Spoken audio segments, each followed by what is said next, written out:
Gomes e eu faço parte dos Global Shapers Manaus, uma comunidade fomentada pelo Fórum Econômico Mundial que desenvolve projetos de impacto local e de cunho global. Nosso Hub de Manaus, em parceria com a AGE, Associação de Jovens Empresários do Amazonas, entrevista os candidatos à Prefeitura de Manaus. O objetivo dessa série de entrevistas é focar em alguns pontos do plano de governo dos candidatos, tornando essas eleições mais transparentes e os eleitores mais bem informados. Obrigado, candidato, por ter aceitado o nosso convite. Pois não, eu que lhe agradeço. Cada pergunta terá direito a 3 minutos de resposta. Vamos à nossa primeira pergunta, então. Manaus se encontra na posição 4.168 no ranking de eficiência dos municípios. Segundo a Folha. Quais serão seus investimentos prioritários em 2017, caso o senhor seja eleito? Bem, primeira coisa, eu quero agradecê-lo a você e a todos que compõem a comunidade pelo convite. Manaus está bem atrás, não só nesse ranking da eficiência, também na transparência. Para ter uma ideia, nós perdemos para Benjamin Constant, Silves e Taquatiara, 3 pequenos municípios do Amazonas. E no ranking das capitais, nós estamos em 23º lugar. Portanto, tem um caminho longo pela frente. Mas, para você superar isso, nós precisamos quebrar a espinha dorsal da burocratização que domina a Prefeitura de Manaus, lamentavelmente. Você não consegue abrir uma empresa, você não consegue ter uma empresa em condições de funcionar com alvará de licença da Prefeitura em menos de 6 meses. Muito bem, então nós temos uma proposta que mata isso e supera e será um avanço fantástico. Faremos um convênio com a Receita Federal do Brasil, a empresa vai na junta comercial, ela sai de lá com o seu CNPJ e o CNPJ será a sua inscrição municipal. Deixa de existir a inscrição municipal. A empresa está apta a começar a funcionar e a emitir nota fiscal e a recolher tributos. O que você já imaginou? O empresário vem de fora, ele leva 6 meses a 1 ano para aprovar o projeto na SFRAMA. Quando ele consegue sair da SFRAMA com o projeto aprovado, ele vai correr para aprovar o projeto de engenharia, mais 6 meses, 1 ano. E quando ele consegue colocar a fábrica em pé, ele vai esperar 6 meses por um papel para ele começar a emitir nota fiscal. Isso é inacreditável, mas isso dá amostra das dificuldades que nós temos e por essa razão, essa será a primeira medida já em janeiro de 2017, se for da vontade do povo de Deus que nós sejamos prefeito de Manaus, tendo a professora Cristiane Balieiro como vice-prefeito. Muito obrigado, candidato, pela sua resposta. Então vamos à nossa segunda pergunta. Quais serão as suas iniciativas para incrementar o orçamento e alavancar os investimentos na nossa cidade? Veja, nós temos que ter agenda com o governo federal e com o governo estadual. Com o governo federal, antes da gente pedir dinheiro do governo federal, você precisa ter projetos. Sem projeto, você não consegue viabilizar nenhum recurso a nível federal. O que nós defendemos, eu e a professora Cristiane, é que Manaus precisa ter um plano global de mobilidade que contemple desde a calçada até o BRT. Nós precisamos ter isso. E eu resgato aqui que o Frank Abraim Lima, que foi prefeito de Manaus de 73 a 74, ele ficou 2 anos na prefeitura, ele fez o PDLI, Plano de Desenvolvimento Local Integrado. E aquilo foi um plano para mais de uma administração.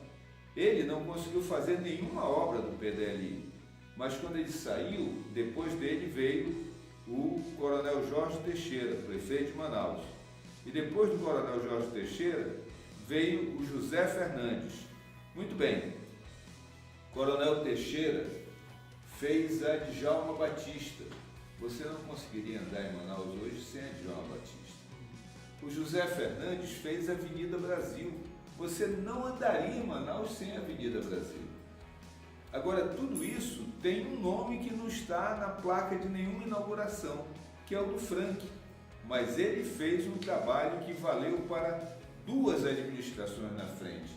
Daí a importância de nós termos um plano global de mobilidade que vai nos permitir ter projetos específicos para você poder brigar não só no governo federal, como nos organismos internacionais. Mas, paralelamente a isso, para para você melhorar a eficiência de Manaus, e veja, essa eficiência é ruim não apenas no setor público, ela também é ruim nas empresas, porque nós temos aqui uma energia muito ruim, isso é responsabilidade do governo federal. Esse é um item da agenda. Nós temos dificuldades em portos, nós temos dificuldades em internet, nós temos dificuldades no escoamento da nossa produção.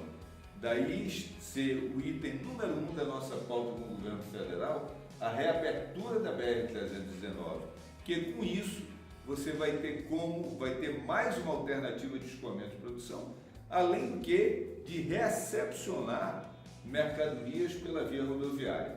Então, em resumo, essa seria a agenda com o governo federal. Com o governo estadual, discutir os critérios de repartição do ICMS, que Manaus é muito prejudicada exatamente pelo desrespeito do governo do Estado em relação à Constituição da República no que diz respeito a isso. Muito obrigado, viu, candidato Serafim. Nossa terceira pergunta é curiosa. Analisando seus concorrentes, que proposta o senhor considera interessante? O senhor poderia citar uma proposta dos seus concorrentes que o senhor acha interessante? Aí, claro que você vai entender, mas as pessoas lá fora não vão entender. Eu tenho um marqueteiro, ele é de Parintins, e o parintinense diz que a gente sequer fala o nome do contrário. Então eu sequer falo o nome dos adversários. Mas eu entendo que todos eles têm o melhor dos propósitos, todos eles apresentaram programas de governo, alguns absolutamente fora da realidade, apresentando propostas que não cabem no orçamento da prefeitura, ou apresentando propostas que geram conflitos internos com o orçamento. O orçamento da prefeitura, ele é limitado. A prefeitura cresceu muito na sua arrecadação.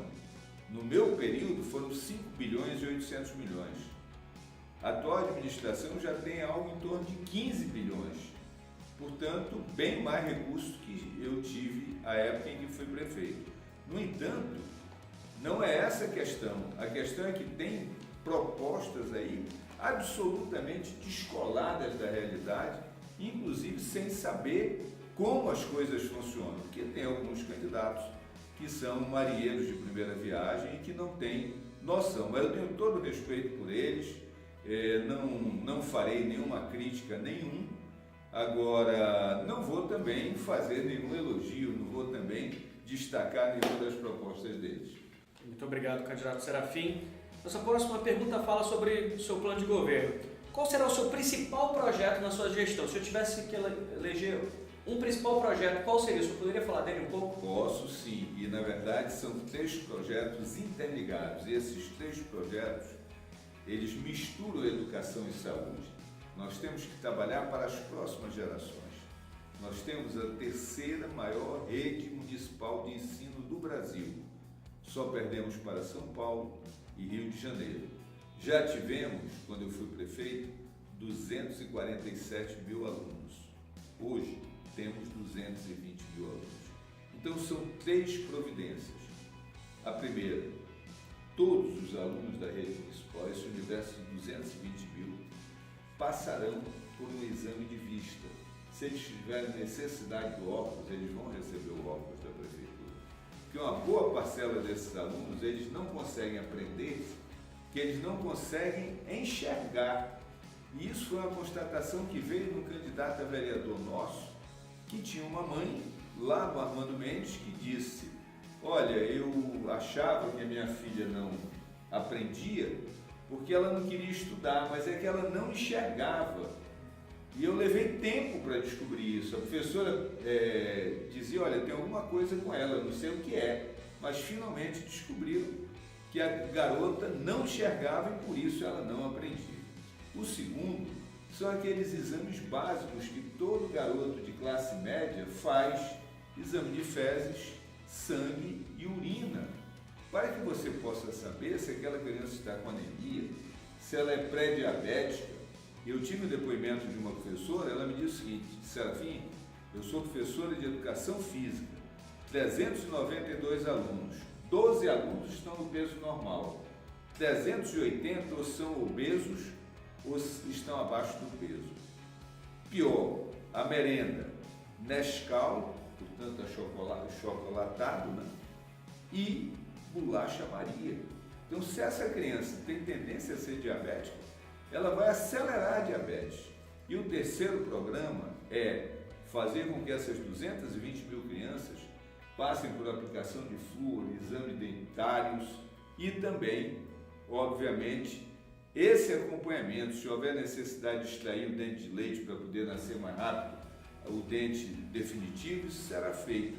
Agora, tudo com o próprio quadro da prefeitura, quer dizer, misturar saúde e educação, você vai preparar 220 mil crianças para um futuro melhor. Muito obrigado, candidato Serafim, pela sua resposta. Nossa quinta pergunta fala de, o senhor comentou agora um pouco sobre transparência, então fala sobre isso. Manaus é a 19ª capital no ranking de transparência do Ministério Público Federal. Como o senhor pretende trabalhar nesse quesito e incluir a participação popular em favor de uma cidade melhor? Olha só, eu tenho a alegria de ser do Partido Socialista Brasileiro. O prefeito João Capiberibe, em 1989, prefeito de Macapá, ele colocava as receitas e as despesas no outdoor na frente da prefeitura. Naquela época não tinha internet e o Capi fez isso. Mais tarde, o Capi vira senador da República, apresenta o projeto da Lei da Transparência.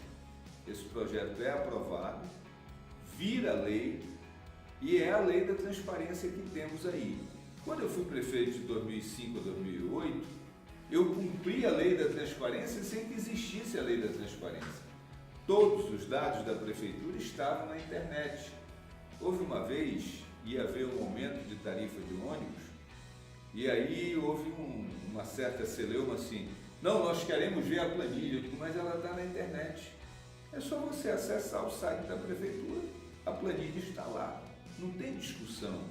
E ser transparente, fazer uma administração transparente, deixa você tranquilo, porque aí não está tendo nada para esconder. As pessoas vão poder pesquisar, questionar, e é até bom que questiona, porque se tiver alguma coisa errada, você tem tempo de corrigir. Agora, se ficar tudo guardado debaixo de 7 chaves, quando der algum problema, e é inevitável que numa administração de 33 mil funcionários tenha problemas, mas o prefeito, na maioria dos casos, ele não sabe o que está acontecendo lá na base. Então é bom que tenhamos absoluta transparência. A outra questão, nós estamos desenvolvendo um aplicativo que vai permitir coisas do tipo lixeira viciada. Você vai bater uma foto e vai alimentar o aplicativo e vai entrar no computador da prefeitura. Tampa de bueiro quebrada, bate a foto, manda a localização, vai entrar via aplicativo no sistema da prefeitura. A linha de ônibus que não está funcionando, o ônibus que não está passando na hora. Então, nós vamos ter uma quantidade de informações e isso vai permitir a gestão tratar melhor dessas coisas. Eu entendo que a transparência é o melhor caminho e louvo aqui a iniciativa do prefeito João Capiberibe, do Amapá, que é o autor desta lei. Muito obrigado, candidato, pela sua resposta. Nossa sexta pergunta fala sobre o senhor, como prefeito, o que faria para aprimorar o ambiente de negócios da cidade de Manaus? Bem, eu entendo que a primeira providência é desburocratizar a prefeitura e lutar para que haja desburocratização de outros setores. Por exemplo, o IPAAN, que cuida do licenciamento ambiental, é um terror. Os empresários se queixam. Você está ali prestes a terminar o verão e o licenciamento para terraplanagem não sai do IPAAN. Se você perder a fase do verão, quando começar a chover, você não consegue fazer terraplanagem, aí vai ficar para o outro ano. Você atrasa um ano o projeto por conta de um papel que o IPAAN entendeu que é mais importante dar licença para criar passarinho do que examinar um projeto do Distrito Industrial. Aí, faça-me o favor, não é por aí. Então a prefeitura tem que dar o exemplo e a partir do momento que ela der o exemplo, ela terá condições de fazer gestões com autoridade para conversar tanto com o governo federal quanto com o governo estadual. Nesse campo de melhoria do ambiente de negócio, eu acho que o Brasil vai dar um grande salto, que é o Estatuto da Eficiência. Tem um grupo no Senado da República, ele é presidido pelo ministro Mauro Campbell, que é amazonense, nosso conterrâneo. Tem como relator o ministro Dias Toffoli e tem membros do quilate da professora Meirel de Queiroz, o nosso querido Everardo Maciel, ex-secretário da Receita. Isso daí é uma lei, vocês lembram da lei do Hélio Beltrão, da desburocratização? O Estatuto de Deficiência é um negócio muito mais avançado, que é o seguinte: você é o cidadão e você não precisa provar que você é você. Você vai dizer, olha, eu sou o Glauber, a minha RG é tal, meu CPF é tal, meu título de eleitor é tal, e eu estou pleiteando isso.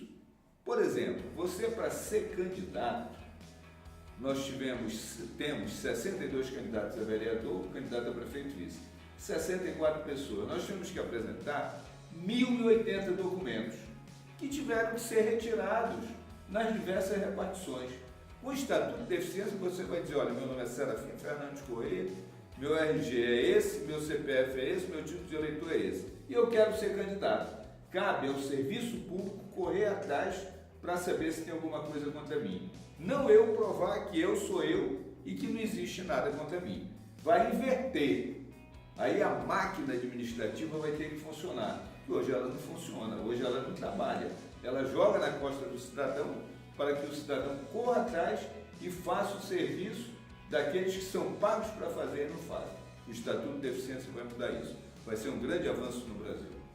Obrigado pela sua resposta, candidato Serafim. Agora é o momento das considerações finais. Nós temos aí um público jovem que acompanha os Global Shapers, os nossos projetos, que acompanha a AGE também. O senhor tem 2, 3 minutos para fazer as suas considerações finais. Eu quero, antes de mais nada, agradecer a vocês. Parabéns pela iniciativa. Eu faço votos que essa campanha se desenvolva da melhor maneira possível, do melhor nível, que vença aquele que o povo entenda que seja o melhor, que quem vencer administre bem Manaus. Claro que eu lutarei até a última gota de sangue, eu e a nossa vice, professora Cristiane Balheiro, e mais os 62 candidatos. Eu estou de pé hoje desde 5 horas da manhã e ainda não consegui parar. E num ritmo bem acelerado, daqui eu tenho outro compromisso e só então eu irei para casa. E isso é o bonito da política, essa luta, essa determinação, essa vontade de mudar as coisas para melhor. Nós precisamos fazer com que o Brasil, isso vale não só para Manaus, mas começa também por Manaus, porque começa no município, ele tem uma outra visão de mundo. Nós estamos perdendo essa competição para o mundo, que o Brasil está atrasado na forma de cobrar tributos, está atrasado na forma da relação entre o público e o privado, está atrasado nas suas relações de trabalho, que precisam ser modernizadas, sem que isso signifique tirar qualquer direito do trabalhador. Mas não é possível você ter uma legislação absolutamente engessada, como você tem hoje. Então, creio que nós temos muitos campos para avançar. E se nós começarmos de baixo, dando exemplo no município, nós vamos avançar. Claro que para os de Manaus eu peço voto, e nem podia ser diferente, que o candidato na época de eleição, ele pede voto, eu não tenho nenhuma hipótese de ser votado. O meu número é 4040 confirma, e temos o projeto de eleger 5 vereadores em 41. Temos candidatos de todos os níveis, de todos os setores sociais, de todos os bairros, e eu peço aos meus amigos de Manaus, aos jovens empresários, que examinem o nome de um candidato a vereador do nosso partido para escolhê-lo como seu vereador. Muito obrigado a vocês, força, sucesso, e é importante que esse trabalho de vocês prossiga e, sobretudo, haja interlocução com a administração, não apenas com a próxima administração, mas com toda e qualquer administração pública, seja ela estadual, seja ela federal, seja ela municipal. Muito obrigado a você, Glauber, muito obrigado a vocês que nos deram o prazer da audiência. Boa noite. Muito obrigado, candidato Serafim. Com certeza o senhor está contribuindo para que essas eleições sejam mais transparentes. Sem dúvida. Continue acompanhando as outras entrevistas dos outros candidatos. Muito obrigado por assistir e até a próxima.